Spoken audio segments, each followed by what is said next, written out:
Okay, so we're gonna talk about investing, and I know that this can feel confusing and scary, but it does not have to be any of those things. So we're in this together, bear with me. We're gonna go through the 5 different steps of how to start investing.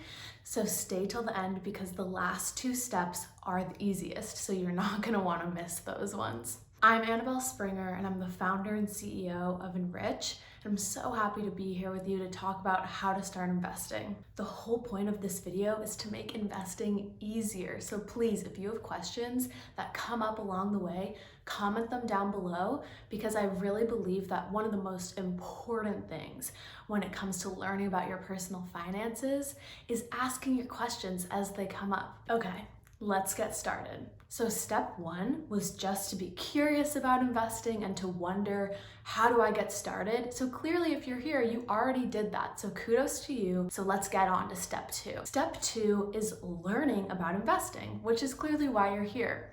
Learning about investing can take a really long time if you get all researchy about it and if you get super sucked into that rabbit hole. So we're gonna break down just the bare minimum requirements of what you need to know as a college student starting to invest, or as a young person. When we talk about learning about investing, there are so many different kinds of investing, and we're just gonna narrow it down and regroup, focus on one so that it's easier, simpler, and guarantees more long-term success. With all these different kinds of investing, there are different strategies, but to have a good strategy, you need to understand what your biggest advantage is. Like for Michael Jordan, it was his jump shot. For you, it's time.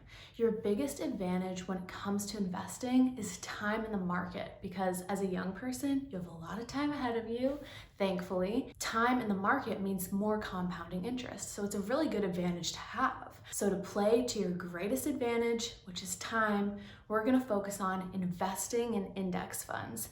Index funds are pre-diversified funds that you can invest in so that it's easy to start. You don't have to pick different stocks, you don't have to do any of that, you don't have to worry about that. And that really covers the basics. All you need to know is that time is your greatest advantage. You don't have to get so confused about picking different stocks.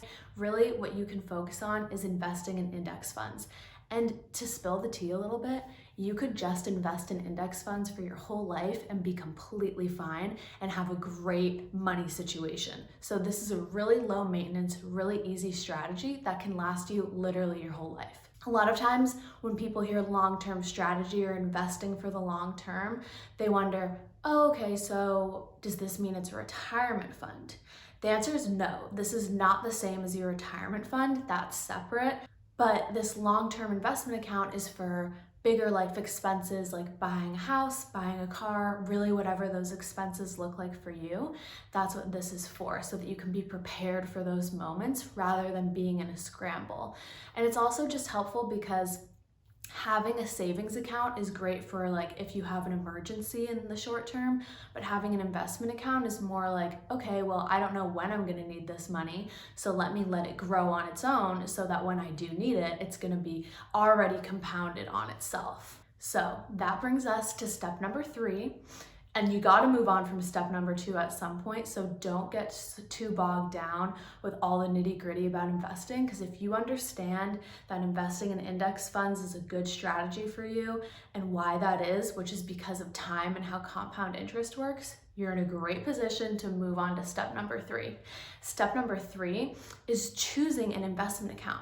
Now, don't get freaked out because a lot of people just get scared here, it feels overwhelming, and leave, don't continue with the process. Let's stick together because you are totally capable of choosing a great investment account. The truth is, a lot of people think that, oh, if I choose an investment account with like a certain company or a certain, index fund over another, maybe I'm making a mistake. Not the case. Don't worry about that. The chances are, if you're investing with a reputable company like Fidelity, Acorns, Ellevest, there's so many out there, you're gonna be good because they're gonna have index funds, and the bare minimum for an account that works for you is knowing that you can afford their account minimum. So different investment accounts require a different down payment just to open up your account. You need to be able to afford that so that you can actually get started.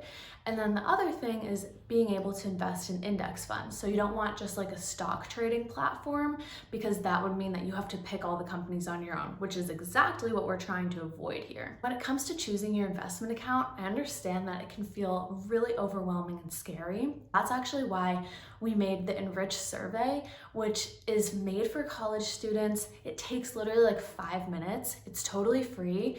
And we recommend different investment accounts that make sense for you based on the information you put in the survey. And again, we don't need a ton of information because it's not super specific what investment account you need to be using. But we created this so that you have more confidence that these companies have been vetted for you. They have index funds, they have affordable account minimums. I'm really excited because I think it's such a useful tool. So feel free to click the link down below and take the NRICH survey so that you can choose an investment account and feel totally good about it, rather than going on a Google search and just getting so confused. After you choose your investment account, we're finally on to the last 2 steps, which are the easiest steps. You already learned about investing, you chose your account, so now you just have to set up your account. And setting up your account is step number 4, and it's super easy. Yay, we made it.